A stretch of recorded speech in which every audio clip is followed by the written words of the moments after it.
दोस्तों last year जब UP PCS का मैंने मेंस दिया था, जो 28 या 29 जून के आसपास में था और 2 जुलाई को ख़त्म हुआ था। मैंने 2-3 इश्यूज़ फेस किए थे, मैंने सोचा उन्हें शेयर किया जाए। और मैं ये भी बात करूँगा कि इस बार के लिए यूपी पीसीएस 2025 मेंस के लिए मेरी क्या क्या स्ट्रेटजी है और कौन सी टेस्ट सीरीज़ मैंने ज्वाइन की है। तो आइए जानते हैं, but before that first of all, I will like to introduce myself. I have cleared UP PCS prelims twice. I mean 2024 and 2025. I have also cleared 2023 UPSC prelims. Apart from these two exams, I have also cleared UPSC NDA, FCAT, SSC, CPSI written exam, and I have given 9 SSBs interviews. Now coming to the main part of this video कि मेरा 2024 का mains experience कैसा था और मैंने क्या problem face की उस एग्जामिनेशन के दौरान। तो जो सबसे बड़ी प्रॉब्लम मैंने फेस की थी वो थी स्पीड की, लिखने की स्पीड।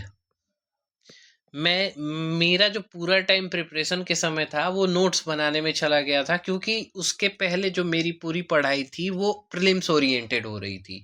मैंने मेंस के लिए कोई पहले से स्पेसिफिक नोट्स नहीं बनाए थे। तो जब जनवरी से लेकर जून तक का जो टाइम मिला था उसमें स्टार्टिंग के तो 1-2 महीने कैसे बीत गए मुझे नहीं पता महसूस हुए, बट लेटर ऑन मेरा पूरा टाइम इस पे गया कि मैं अपने नोट्स बना सकूं। तो मेरा मोस्टली जो टाइम गया था वो नोट्स पे गया था और मैंने टेस्ट पेपर कम लिखा था। तो राइटिंग स्पीड उतनी हो नहीं पाई थी, राइटिंग प्रैक्टिस। तो जब मैं एग्ज़ाम लिख रहा था उस एग्ज़ाम के दौरान ऐसा हो रहा था कि एक क्वेश्चन मेरे छूट जा रहे थे, मतलब 19 क्वेश्चन ही कंप्लीट कर पा रहा था मैं। ऐसा मेरे साथ हो रहा। तो पहला इशू जो मुझे फेस हुआ और बहुत ही मेजर इशू है वो ये है कि पेपर कंप्लीट नहीं हो रहा था टाइम पे।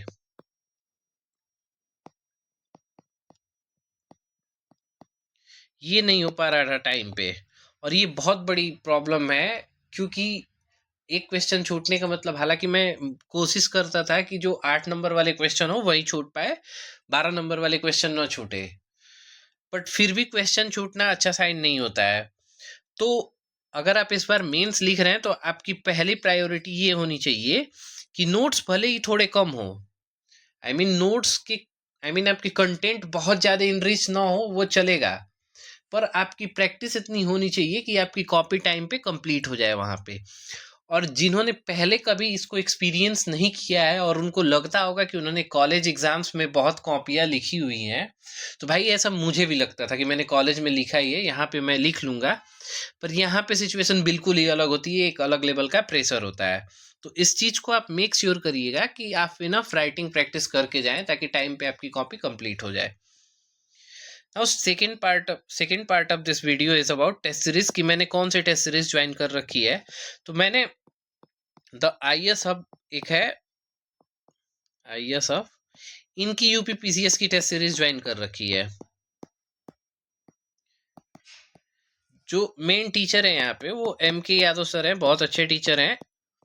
ये इनका दूसरा मतलब सेकेंड ईयर है, इसके पहले पिछले साल भी ये यूपी पीसीएस में एंट्री किए थे और ये इसके पहले यूपीएससी के फील्ड में मतलब अच्छा काम कर चुके हैं, अच्छा रिजल्ट दे चुके हैं। इनके टेस्ट सीरीज बहुत अच्छी हैं, मिनी टेस्ट है, सेक्शनल टेस्ट है और फुल लेंथ टेस्ट है। तो मैंने इनकी टेस्ट सीरीज ज्वाइन कर रखी है और इन्हीं पे प्रैक्टिस कर रहा हूँ। बात करूं अगर इस साल मेरी स्ट्रेटेजी क्या है, तो इस साल की मेरी स्ट्रेटेजी यही है कि मैं जितने ज़्यादा से ज़्यादा हो सके कॉपीज मतलब टेस्ट पेपर लिखूं, और वही मैं इस टाइम कर रहा हूँ। और जो प्रिपरेशन या फिर रिवीजन का प्रोसेस है मेरा वो टेस्ट सीरीज ओरिएंटेड है। फॉर एग्जांपल अगर अगर अगर इंस्टीट्यूट में GS 2 का टेस्ट पेपर चल रहा है तो यहाँ पे मैं रूम पे भी रिवीजन टेस्ट GS पेपर 2 का ही कर रहा हूँ, GS पेपर 2 के ही सिलेबस को पढ़ रहा हूँ, मतलब टेस्ट सीरीज ओरिएंटेड प्रिपरेशन कर रहा हूँ मेंस के लिए। हाँ, कंटेंट जो मैंने पिछले साल प्रिपेयर किया था वो इस साल मुझे बहुत हेल्प कर रहा है, क्योंकि मेरा टाइम इस बार कंटेंट क्रिएशन पे नहीं जा रहा है बल्कि रिवीजन पे जा रहा है, जो कि अच्छी बात है। At the same time IS hub की मतलब MK यादव सर की एक बुकलेट है जो PYQs कवर करती है यूपी पीसीएस मेंस के PYQs। बहुत ही अच्छी बुकलेट है। आंसर लिखने कैसे हैं और कैसे टू द पॉइंट आंसर लिखना है, वर्बोसिटी कम हो जिससे आपका टाइम बचे, ये आप इस बुकलेट से सीख सकते हैं, मतलब पढ़ने से। मैंने ये बुकलेट ले रखी है और मैं इसी से यूपीपीसीएस के पीवाईक्यूज कवर करता हूँ। अपार्ट फ्रॉम दैट मैं यूपीएससी के भी पीवाईक्यूज जो ऐसे थीम है जो यूपीपीसीएस में पूछे जाते हैं उनको भी मैं कवर कर रहा हूँ और उनको रिवाइज करके मैं टेस्ट दे रहा हूँ। तो ये इस साल के लिए मेरी स्ट्रेटेजी है कि जितना ज़्यादा हो सके लिखने पे फोकस करूँ ताकि टाइमली कंप्लीट हो सके एग्जाम के दौरान। So this is all about this video.